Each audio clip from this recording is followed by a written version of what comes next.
Right then, just a pre-open note on an interesting technical um, scenario in the price of lumber. Right, so we've seen about a 70% decline in the price of lumber this year. Sorry, from up here, and with the Fed coming in and shooting up rates, which has been a real hindrance for the housing market in the US. But on this, we've got this falling wedge, bullish daily chart. We've got this M formation, harmonic pattern with the price moving up following uh, last week's bullish run, um, homing in on the neckline there. So if we get a break of that, we've also got this head and shoulders here, um, which is the neckline's already broken. So above that neckline, we're bullish towards the at least the resistance of the falling wedge.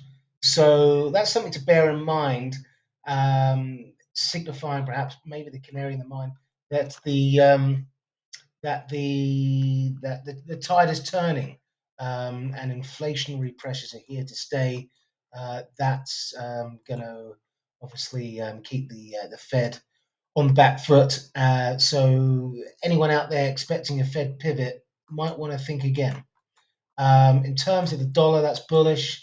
One of the things that could be hindering the dollar for the week ahead, we've got the US CPI, but besides that, if we look at the yen, that yen has been, dollar yen's burst higher following the NFP print. So we've got the Bank of Japan on the prowl around these levels.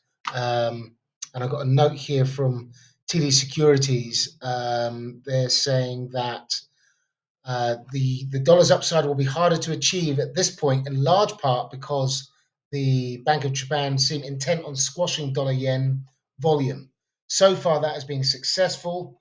Currently, they sit on about 1 trillion of reserves in dollars, so they have some ammo to engage in this operation. They think a move above 145 risks yen intervention. Um, Again, and that could introduce some dollar drag into the complex, albeit temporarily. So they're talking about a range of 140, 145 for the meantime. And markets have opened 1, 2, 3 action. Good luck out